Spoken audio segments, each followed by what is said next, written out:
23장 1절에서 23절의 말씀 함께 합독하도록 하겠습니다.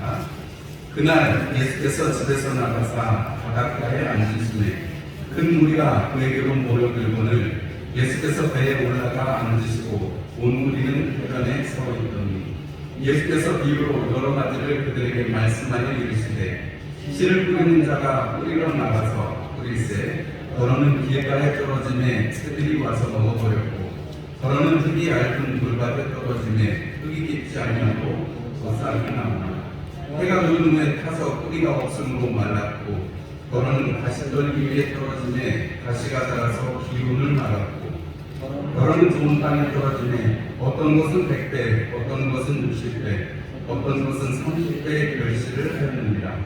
이 있는 자는 들으라 하시니라. 제자들이 예수께 나와 이르되 어찌하여 그들에게 비유로 말씀하시나이까. 대답하여 이르시되 천국의 비밀을 아는 것이 너희에게는 허락되었으나 그들에게는 아니되었나니 무릇 있는 자는 받아 넉넉하게 되되 없는 자는 그 있는 것도 빼앗기리라.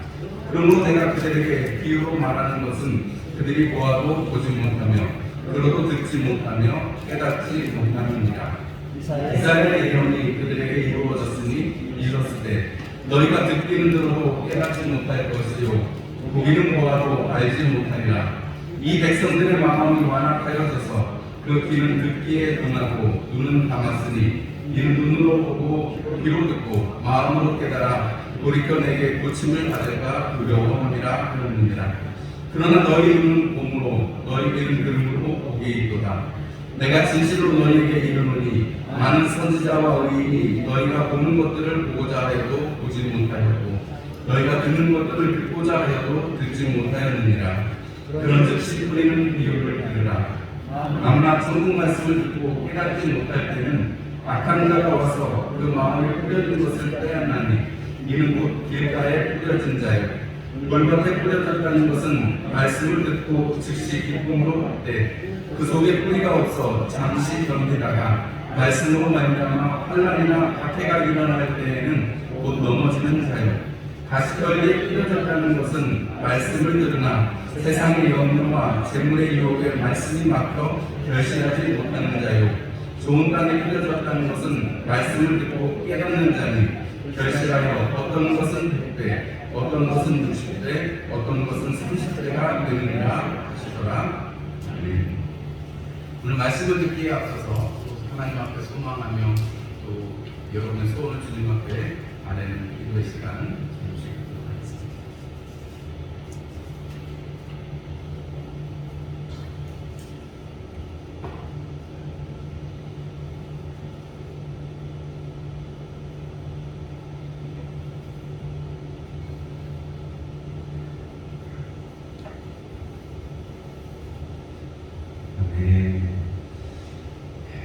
옆에 있는 분들과 인사 나누시겠습니다. 반갑습니다. 사랑합니다.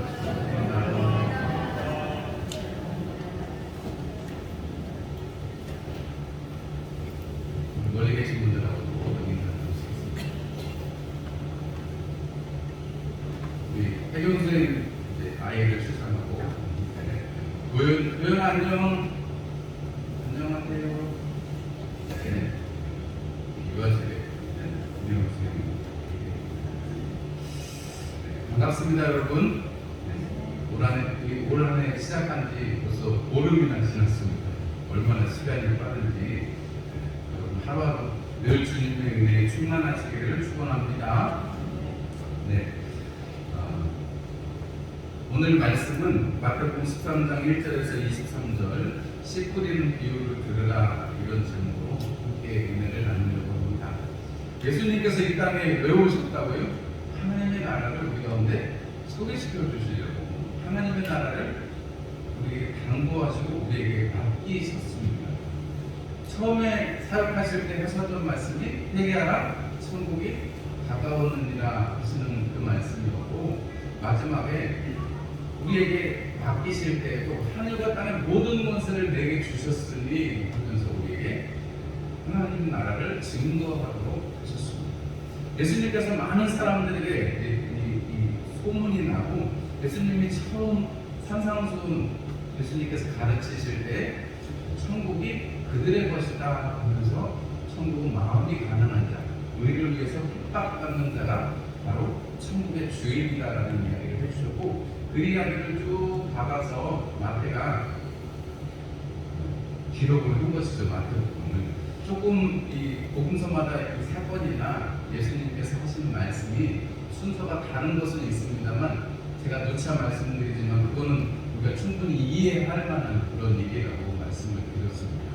마태가 성령의 감동으로 말미암아, 여러분 하나님의 성경은 하나님의 성령으로 말미암아 감동되어서 쓰여졌다는 사실을 고백하시죠. 사도 바울이 그렇게 디모데에게 말씀했던 것처럼 성경은, 하나님의 말씀은 성령으로 말미암아 감동되어서 쓰여진 것입니다.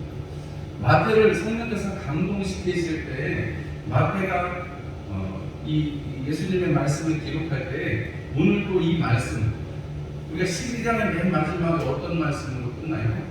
누가 내 어머니고 누가 내 형제며 자매인가? 라는 질문을 하십니다. 하나님의 말씀을 듣고 지키는 사람, 그 사람이 바로 내 형제고 자매이다, 내 어머니다 라고 주님께서 말씀하십니다. 지난주의 말씀입니다. 기억나시죠 여러분? 하나님의 말씀을 듣고 지키는 자, 그 사람이 바로 내 형제고 자매다 라고 말씀하셨고, 오늘 마태는 그날에 예수님께서 나가셔서 바닷가에 앉으셨다 이렇게 말씀하고 있습니다. 아마 팔복을 하셨던 그 장소인지 모르겠습니다. 왜냐하면 그 가버나움 근처에 예수님이 나가서 바닷가에 앉으셨는데 큰 무리가 다시 또 왔으니까 큰 무리가 올 수 있을 만한 곳은 제가 갈릴리에 가서 지금 2000년이 지났으니까 조금 변했을 수는 있겠습니다만 그렇게 모일 수 있는 구름이 많지가 않아요. 그래서 팔복의 언덕이라고 부르는 그 구름이 있는데 아마 거기쯤 또 다시 앉으셨을까 하는 생각이 있는데 그런 건 중요한 게 아닙니다. 오늘 이 말씀을 주시는데 이 오늘 씨 뿌리는 비유, 이 씨 뿌리는 비유는 마가복음 4장에도 있고 누가복음 8장에도 있고, 그래서 마태, 마가, 누가 세 가지를 공관복음 같이 이렇게 관점을 공유한다, 사건들을 공유한다라는 뜻인데요. 이 세 가지 복음서에 공이 다 나타나 있는 비유입니다. 그런데 이 비유를 하시는 그 전의 맥락을 보면 예수님께서 누가 과연 내 형제요 자매요 어머니인가 하는 천국의 말씀을 함께 나누고 함께 그것을 지키고 행하는 사람이 바로 우리의 형제요 자매라는 말씀을 하실 때, 그리고 그 다음에 예수님께서 바닷가로 나가셨고 많은 우리가 예수님께 왔다는 공통적인 서술이 있습니다. 우리가 이 서술을 우리가 배경을 삼고 이 말씀을 들어보면 예수님이 이 말씀을 딱 하시고 나서 사람들이 어땠을까요? 우리가 산상수훈을 말씀하실 때는 천국은 이런 사람들의 것입니다 하면서 이러저러한 얘기를 해주시고 율법을 지키는 것이라든지 말씀을 듣고 여러분들이 하나님 앞에 순종하십시오라는 어떻게 보면 듣기에 굉장히 좋으신 말씀만 어떻게 보면 하신 것이고, 율법을 아주 해석을 잘해서 사람들이 정말 그 말씀에 힘이 있구나, 그 말씀이 정말 듣던 대로 소문대로 좋구나 하는 이런 얘기를 들으셨을 거예요. 그런데 여러분, 그 많은 사람들이 예수님 앞에 딱 왔는데 예수님이 비유로 씨 뿌리는 비유를 들어라 하시면서, 여러분 씨를 뿌리는 비유 해서 쭉 이렇게 얘기하시고 딱 만약에 말씀을 마치셨다고 한번 생각해보세요. 뒤에 해석이 붙었잖아요. 해석이 붙었는데 해석을 안 해주시고, 이 성경에 보면 예수님께서 사람들에게 이 해석을 다 가르쳐주지 않으셨습니다. 제자들이 따로 있을 때 예수님께 물어봐요. 예수님께 물어보서 봅니다. 예수님께 무슨 뜻입니까? 왜 비유로 말씀하시고 그건 또 무슨 뜻입니까? 이렇게 물어봐요. 제자들이 물어볼 정도면 그 많은 무리들이 왔을 때 예수님의 말씀을 듣거나 혹은 예수님께서 기적을, 표적을 베풀어 주시기를 바라고 왔는데 예수님이 달랑 이 말씀만 딱 하시고 말씀 안 하시면 여러분 당황할까요? 안 당황할까요? 당황하겠죠. 그죠? 많은 무리가 있는데 이 얘기만 하고 안 하시면은 그러면 그냥 다시 돌아가라 이런 얘기밖에 안 되잖아요. 실제적으로 많은 무리들이 불러가고 예수님이 홀로 있을 때 제자들에게 그것을 가르치죠. 많은 무리가 있지만, 많은 무리가 예수님을 보려고 나오지만, 방향으로 나오지만 참으로 하나님의 말씀을 듣고 행하는 자라야 하나님 나라의 백성, 하나님 나라의 가족이라고 말씀하신 것처럼 오늘 예수님이 제자들에게도 말씀하시잖아요. 너희들에게는 허락되었지만 다른 사람들한테 허락되지 않았다라고 말씀을 하세요. 예수님께서 이 비유로 말씀하신 것은 하늘나라의 비밀을 감추고자 하십니다. 여러분, 이것이 또 뭐 어떤 이단에게서는 자기들도 이 비유풀이를 하면서 자기들한테만 또 있잖아요. 새로운 땅과 하늘이라는 신천지에 거기서는 그렇게 자기들만 비유풀이를 한다고 하는데, 그거는 여러분 잘 아시는 비행기는 높아도 높으면 백두산 뭐 이렇게 가는 그런 비유인 것입니다. 주님께서 말씀하시는 비유는 명확하고, 주님께서 말씀하신 것은 천국의 비밀을 우리에게 가르쳐 주시는데 주저함이 없는 것입니다. 그거는 곁다리로 매놓고, 오늘 말씀을 보면 이 마가복음 4장 13절의 말씀을 보면 이 비유를 말씀하시면서 예수님께서 이런 말씀을 하세요. 가라사대 너희가 이 비유를 알지 못할진데 어떻게 모든 비유를 알겠느냐, 이렇게 말씀하십니다. 그리고 여러분, 예수님께서 비유를 많이 베풀어 주실 텐데 이제 뭐 여기 십자가에도 베풀어 주시고 나중에도 또 베풀어 주시고 이러는데, 예수님께서 이 천국 씨 뿌리는 자의 비유, 이것이 엄청 중요하고, 여러분 이것을 통해서 여러분 다른 것도 다 깨달을 수 있다는 것입니다. 왜 그런가 한번 오늘 말씀을 잘 들으시고, 여러분 씨 뿌리는 비유 여기서 모르시는 분 있으시면 한번 손 들어보세요. 교회 다니시면서 이거 모르신다고 그러면 교회를 정말 조금만 밖에 안 다니셨거나 아니면 뭐 기억력이 별로 안 좋으시거나 다 아실 거예요. 그렇죠? 씨 뿌리는 비유 4가지가 있고, 그죠? 길가에 돌짝밭에, 그 다음에 가시밭에, 옥토밭에, 그죠? 그리고 결과도 우리가 다 압니다.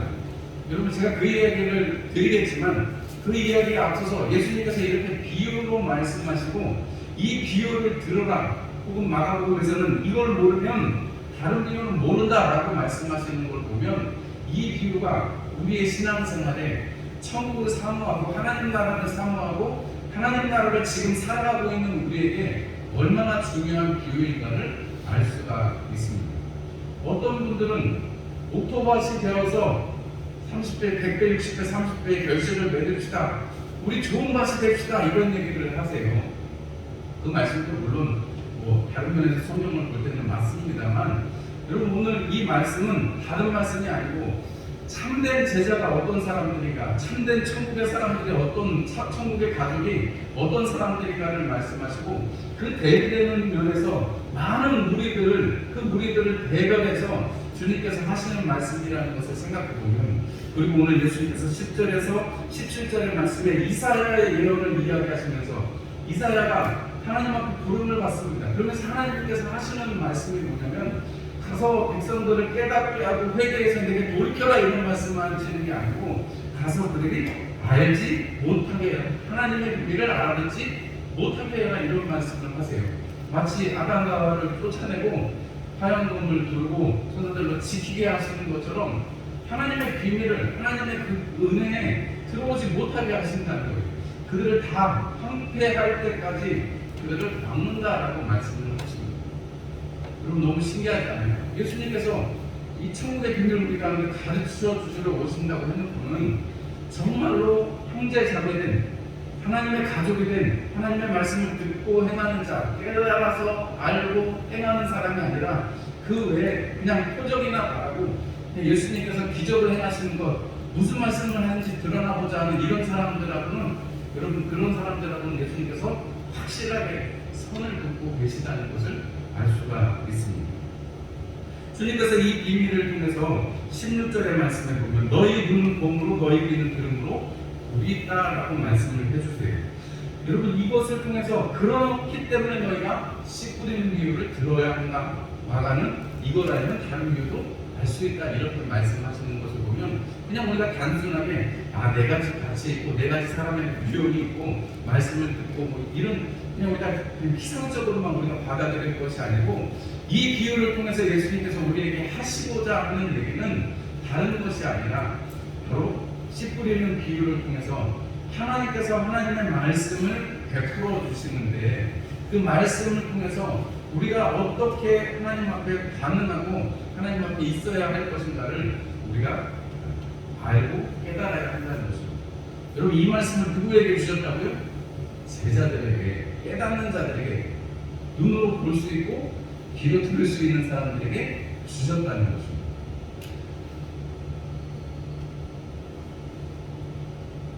우리가 하나님의 말씀을 듣는데 그 말씀을 듣고 보고 하나님의 일을 깨달을 수 있다는 것.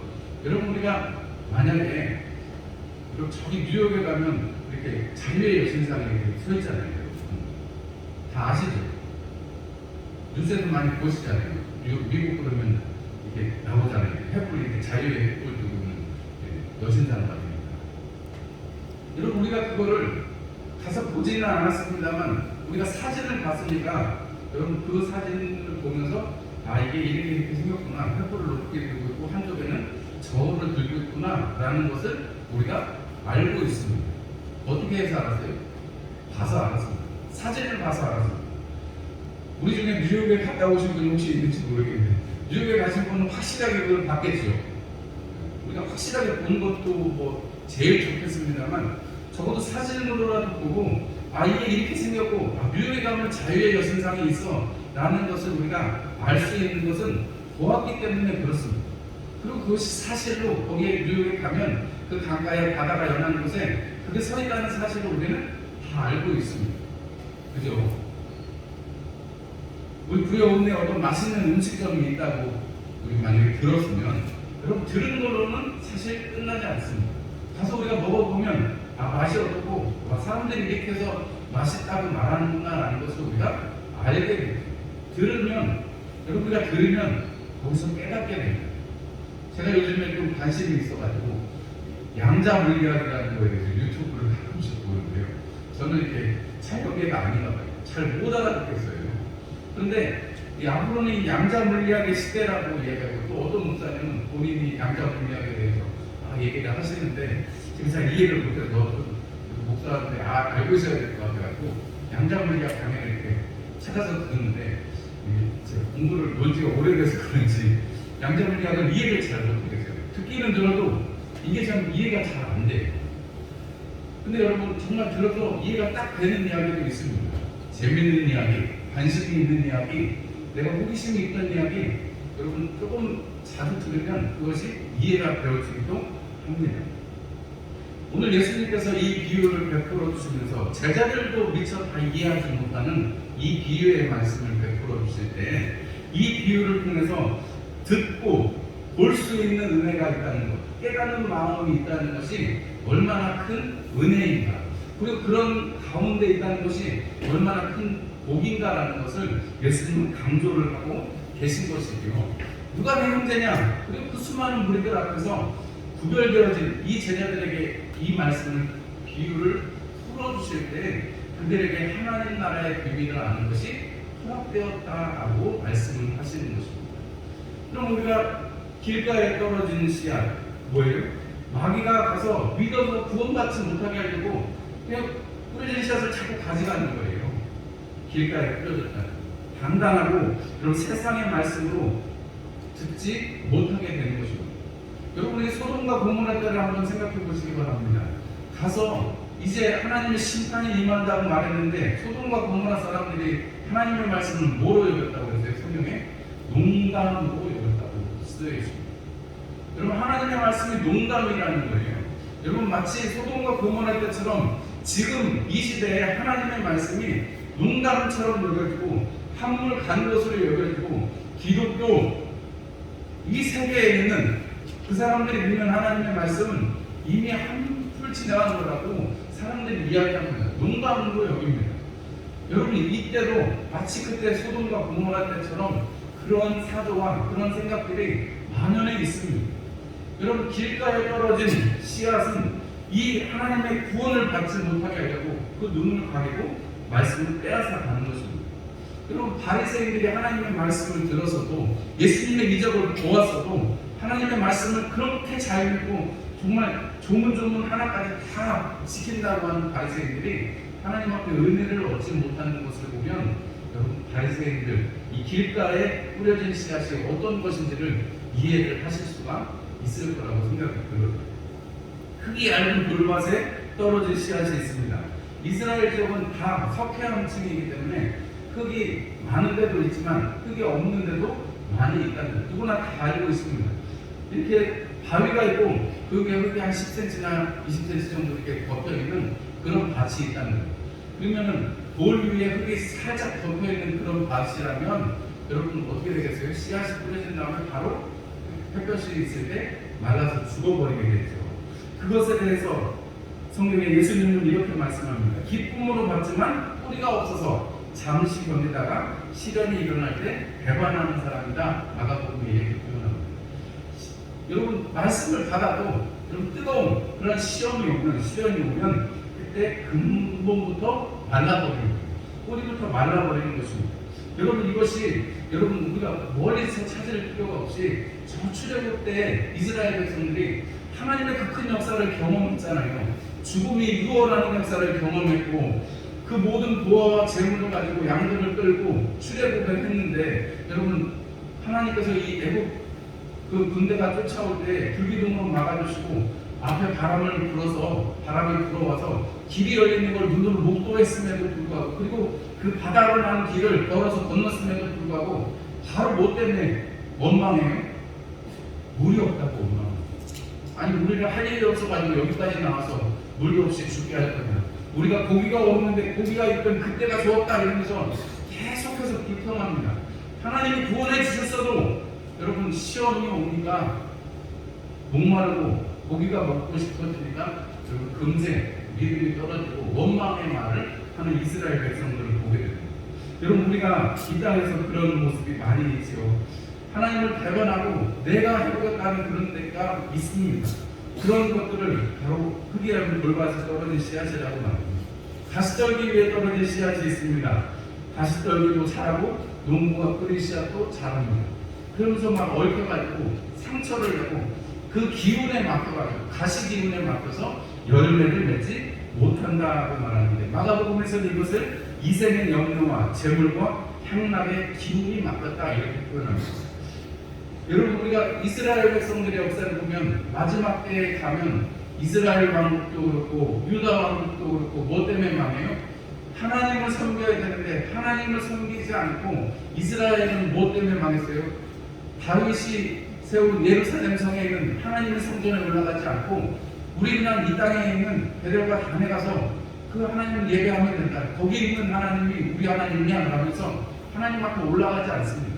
하나님께서 언약궤를 두시고 하나님의 성전을 세우실 때 두셨던 그 약속의 말씀을 이스라엘은 저버립니다. 그래서 시작부터 여러분 그 여로보암의 길로 갔기 때문에 망하게 되었죠. 유다 왕국은 어떻게 망해요?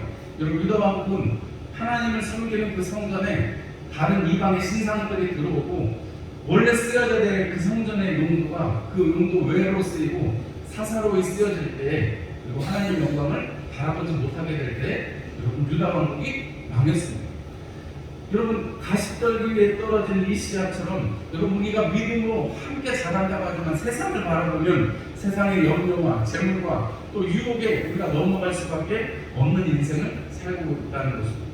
좋은 땅에 떨어진 것은 말씀을 듣고 깨닫는 자다. 착하고 좋은 마음으로 말씀을 듣고 지켜서 인내로 결심을 하는 자다 이렇게 표현합니다. 여러분 우리가 그래서 좋은 밭이 되어야 한다라고 말하는데 여러분 여기에 우리의 좀 믿음의 딜레마가 있는 것이죠. 문제점이 있습니다. 좋은 밭 여러분 여기서 중에서 안 되고 싶은 분 한번 손 들어보세요. 나 다 좋은 밭 되고 싶으시잖아요. 맞죠? 다 좋은 밭 되고 싶으시죠? 좋은 밭 되고 싶으시죠? 그럼 여러분 내가 노력해서 좋은 밭 될 수 있어요?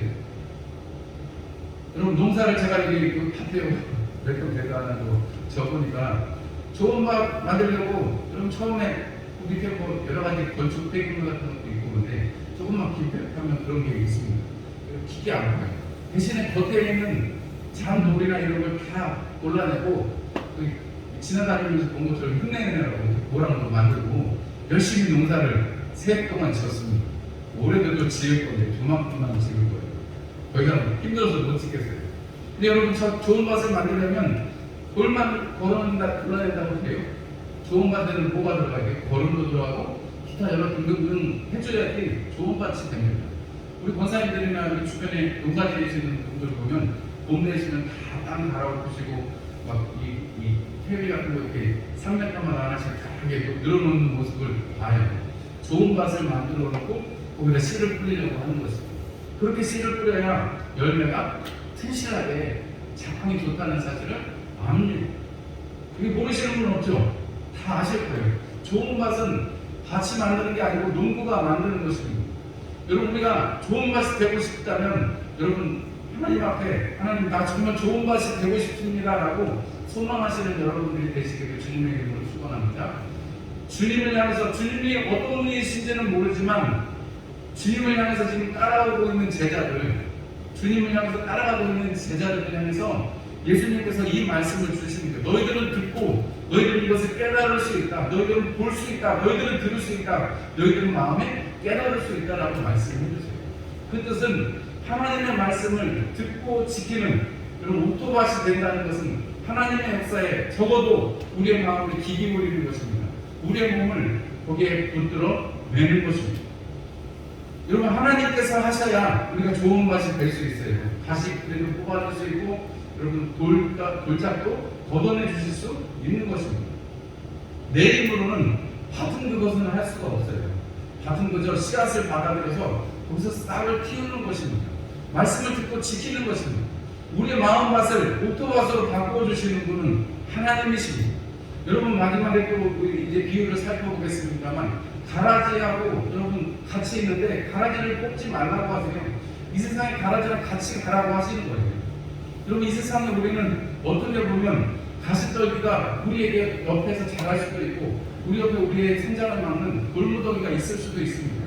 그런데 주님께서는 그런 것을 없애주시기를 원하시고, 가라지는 끝까지 같이 가시게 하지만 여러분, 우리의 밭을 옥토밭으로 만드시는 것은 하나님의 말씀을 듣고 지켜서 그 마음으로 결실을 맺는, 그리고 바로 그렇게 하나님 나라의 백성으로 우리를 삼아주시는 것입니다. 여러분, 우리는 아무것도 할 수 없다고 로마서는 말하십니다. 우리가 죄인이고 하나님의 영광에 이르지 못한다라고 선언합니다. 여러분, 우리가 그렇지만 우리가 그런 존재들이지만 예수 그리스도께서 죽으심으로 말미암아 우리를 하나님과 화목하게 하셨다고 사도 바울은 선언합니다. 여러분, 그 화목하게 하신 것 때문에 우리는 주님께 붙어 있을 수 있고 주님 앞에 갈 수 있는 것입니다. 여러분, 하나님께서 말씀의 씨앗을 뿌리십니다. 여러분, 그 말씀의 씨앗을 뿌릴 때 여러분 주님 앞에 붙어있는 적어도 여러분들이 되시기를 주님의 이름으로 축원합니다. 내가 좋은 밭이 되는 것이 아니라, 여러분 그러면 적어도 제가 이것이 문제고 딜레마라고 말씀을 드렸는데, 하나님께서 해주시는데 하나님이 안 하시면 그러면 뭐 어떻게 하는 거냐? 그래도 끝까지 붙어있는 게 중요합니다. 여러분, 하나님께서 우리를 그렇게 만들어 가고 계시기 때문에, 빚어가는 와중이시기 때문에 여러분, 우리가 끊임없이 하나님 앞에 붙들려야 하는 것입니다. 적어도 여러분 이 시간에 말씀을 들을 때 여러분 이 시간에 다른 생각이 여러분의 이 머릿속을 지나가잖아요. 그죠? 한 시간 내내 여러분들이 저의 말씀을 막 귀 기울이고 싶으신데도 어느 순간 갑자기 이 생각도 났다가 저 생각도 났다가 하잖아요. 그죠? 여러분, 그럴 때 어떻게 하세요? 마냥 그 생각을 쫓아가십니까? 그러면 말씀을 들을 수가 없게 되는 것이죠. 그런데 그건 뭐 빨리 없애야지 하고 말씀을 계속해서 집중하다 보면, 여러분 그런 연습이 되다 보면 어떻게 돼요? 말씀을 온전히 집중할 수가 있게 되는 것입니다. 공부를 안 하던 사람이 공부를 할 수 있는 것, 엉덩이가 붙어있는 훈련부터 해야 된다잖아요. 그죠? 제가 농사를 잘 못 짓는데 힘으로 하니까 어깨도 아프고 막 다 아파가지고 한동안 농사를 쳤는데 방법을 잘 모르니까 그러거든요. 여러분, 우리가 하나님께서 우리에게 어떤 일을 맡기시고 하나님의 백성으로, 하나님의 자녀로, 하나님의 그 군사로 살아가게 하실 때는 여러분 훈련론부터 시작하는 거예요. 당장 어떤 뭘 이렇게 하나님 들려가지고 시작하시는 게 아니라 훈련론부터 시작하시고 갓난아기부터 시작하시는 거예요. 엄마 품에 안긴 아기처럼 여러분 갓난아기 젖을 먹으면서 시작하고 장성하여서 하나님의 일을 감당할 수 있도록 해주시는 것입니다. 여러분, 그렇게 되면 여러분 30배, 60배, 100배 여러분 이 결과가 나오는 것을 이해도 할 수가 있는 것입니다. 여러분, 아이가 할 수 있는 일은 뭐 있어요? 엄마 품에 지금 아이가 안 있는데 여러분 그냥 먹고 싸고 뱅글거렸다 웃었다 이거밖에 없어요. 근데 여러분 조금만 크면 지가 알아서 하고 지가 재밌는 거 찾아서 하고 여러분 조금 더 크면 배우면 그 다음에 배우고 하고 지식이 차가지고 지식의 일을 하게 되어 있습니다. 그래서 어느 정도 나이가 되면 직장도 가지게 되고 자기 밥벌이를 하게 되고 자기 사람 노릇을 하게 돼요. 여러분 그러면 여러분 우리가 30배, 60배, 100배 결실을 맺는다는 것이 여러분 어떤 의미인지도 조금은 더 다른 면에서 이해를 하실 수 있을 거라고 생각이 듭니다. 다만 우리가 할 수 있는 것은 내가 옥토밭을 만들고 여러분 내가 할 수 있는 한 가지 방법은 끊임없이 내가 주님 옆에 여러분 내 고개를 들어서 주님을 바라보는 것입니다. 고개를 들어서 봐라. 나를 보아라. 주님 말씀하세요. 여러분 우리가 끊임없이 하나님을 향해서 얼굴을 들고 하나님의 그 얼굴 빛을 내게 비춰주십시오. 아니 눈이 맞아야 무슨 역사가 일어나죠. 하나님 앞에 여러분들의 눈을 맞추시고 하나님 앞에 끊임없이 여러분들의 마음을 고정시켜야 그럴 때 하나님께서 우리 안에 있는 돌짝 큰 것도 파내주시고 여러분 그리고 하나님께서 가시나무도 뽑아주시고 하는 거예요. 저 밭을 가다 보니까 큰 트랙터로 가니까 우리 이해동 장로님 트랙터로 갈 때는 그런 노래 안 나오는데 큰 트랙터로 작년에 한 번 가니까 막 이따면 전봇대 부서진 것도 나오고 별이 다 나오더라고요. 그래서 우리 옆에 보면 있는데 여러분 하나님의 그 크신 역사가 우리를 움직여 가는 것입니다. 우리의 마음밭을 가고 하나님께서 씨를 뿌리시고 그 씨가 자라서 결실을 맺고 주님께서는 또 이런 말씀을 해주시죠. 하나의 씨앗이 땅에 떨어져서 썩지 않으면 열매를 맺을 수 없다라고 말씀하십니다. 하나님께서는 우리를 하나님 나라의 백성으로 삼으셨습니다. 우리가 하나님 나라고 또 우리가 하나님 나라의 자녀이고 백성입니다. 여러분들을 통해서 여러분 주님께서 예레미야를 통해서 말씀하신 여러분 그 이전에 십계명의 돌판으로 새겼던 그 언약을 받았던 자들을 말고 이제 새 언약을 세울 것이다라고 예레미야 31장에 말씀하십니다. 그러면서 주님께서 하신 말씀은 마음에 새기고 마음에 두겠다라고 말씀하세요. 여러분 우리의 마음이 하나님 앞에 드려지는 것 그것이 하나님께서 원하시는 것입니다. 이 한 주간 동안에도 여러분들의 마음을 하나님께 드리시고 우리가 뭘 그래서 하나님을 기쁘시게 해드릴 수 있겠어요? 여러분들이 하나님 사랑하시는 그 마음을 드릴 때 여러분 그것이 하나님 앞에 가장 큰 제사예요. 하나님 앞에 가장 큰 예물인 것을 믿음으로 들으시고 받으시고 또 그렇게 한 주간에 살아가실 수 있기를 주님의 이름으로 축원합니다. 우리 함께 찬송 드리겠습니다. 453장 찬송